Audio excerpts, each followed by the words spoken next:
Благодарам, почитувана подпредседател на комисијата, подпредседателка на комисијата, почитувани колеги, колешки, заменик министер. Јас зборував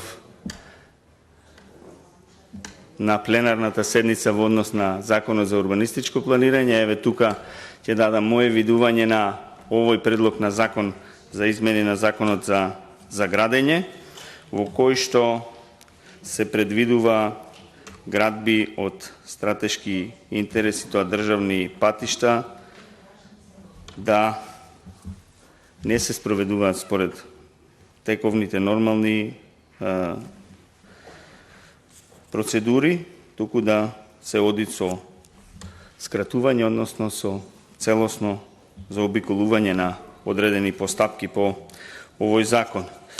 Овој закон требаше да се најди на Комисијата за транспорт и врски, бидејќи Комисијата за транспорт и врски е матична комисија за ваквите закони и за овој закон и за Законот за урбанистичко планирање. Комисијата за транспорт и врски е надлежна да ја води таа дебата по однос на овие закони, а не Комисијата за европски прашања, која што гледаме дека се злоупотребува за сите закони кои што се поврзани со изградба на овие коридори.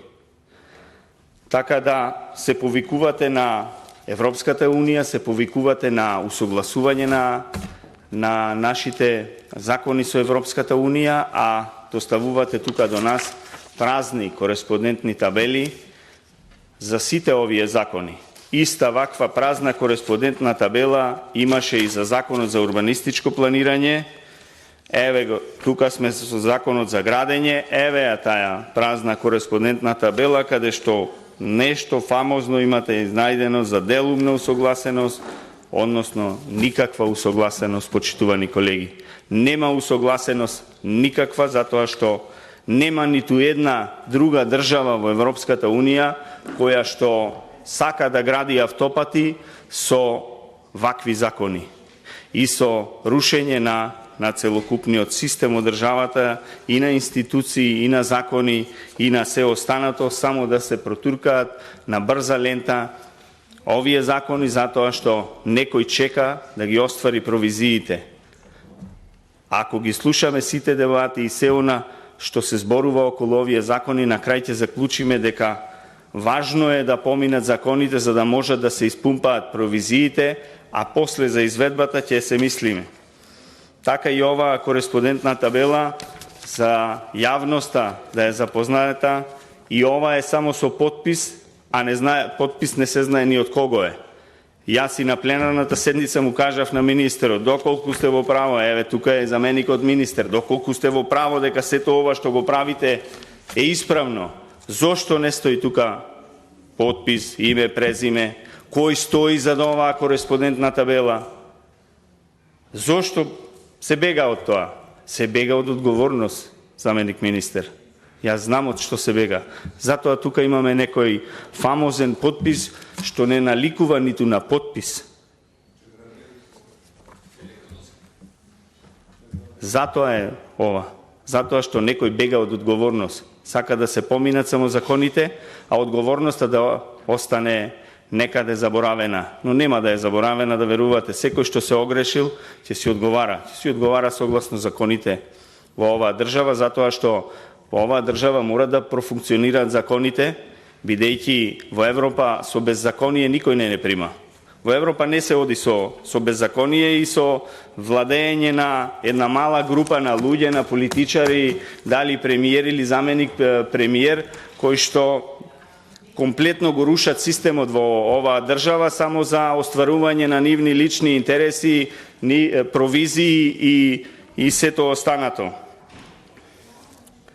Јас не можам да разберам како вие ќе градите еден автопат без да издадете одобрение за градење, без да издадете основен проект и цела она проектна документација што е потребна за изградба на еден ваков сериозен инфраструктурен проект, еден сериозен инженерски проект, најмногу да кажам, затоа што таму треба да се вклучени врвните инженери, во оваа држава за да можат да го спроведат овој важен и клучен проект.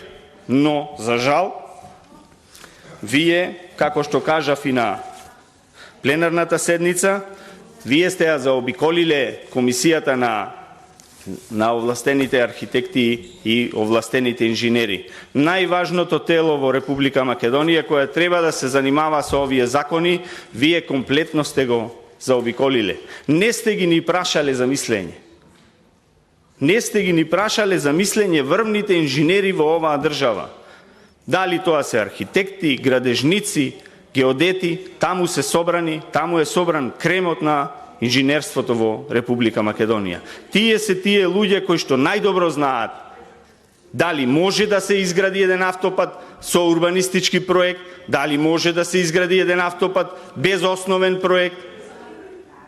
Тие се тие што треба да кажат. Меѓутоа, вие, тие луѓе, не сте ги ниту прашале.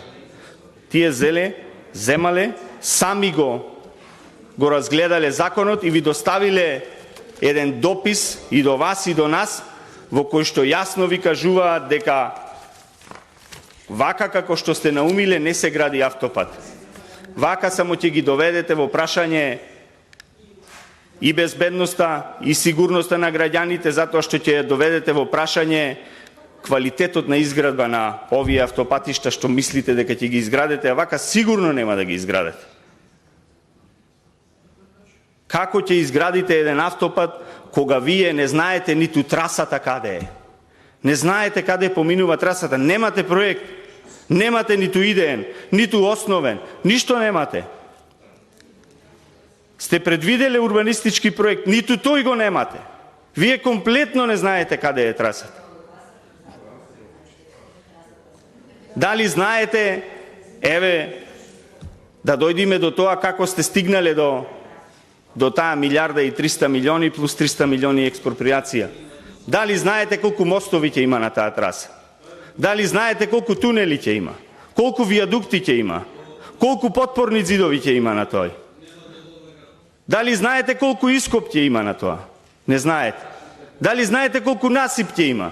Не знаете. Дали го знаете експроприациониот појас? Не го знаете.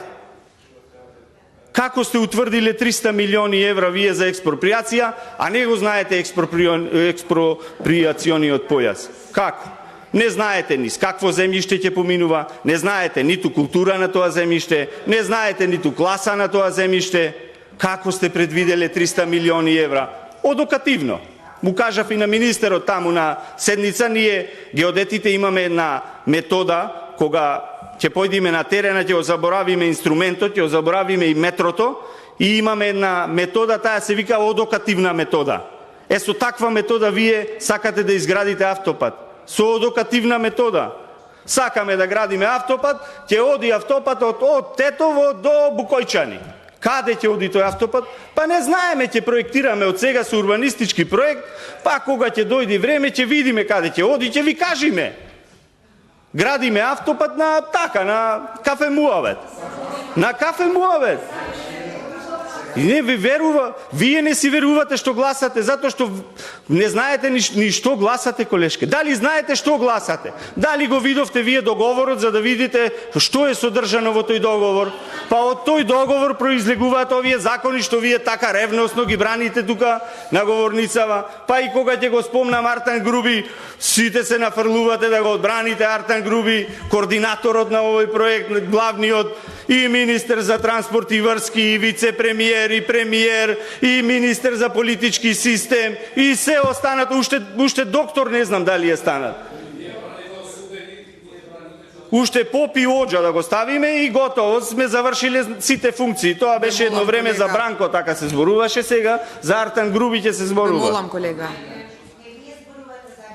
Така да, еве, гледате дека ве погодува тоа кога ќе го спомнам. Затоа што се доведовте да гласате закони на слепо, колешке. Вие сте правник и знаете како е да се гласа закон на слепо. Многу добро ги знаете тие работи, многу добро знаете што се случува, подобро и од мене може знаете што се случува и во каква каша сте заплеткани, но нема назад. Кога ќе си ја дадите душата На ѓаволот нема назад, почитувана колешке. Ќе си одговарате за тоа и ќе си сносите последици. Ви благодарам.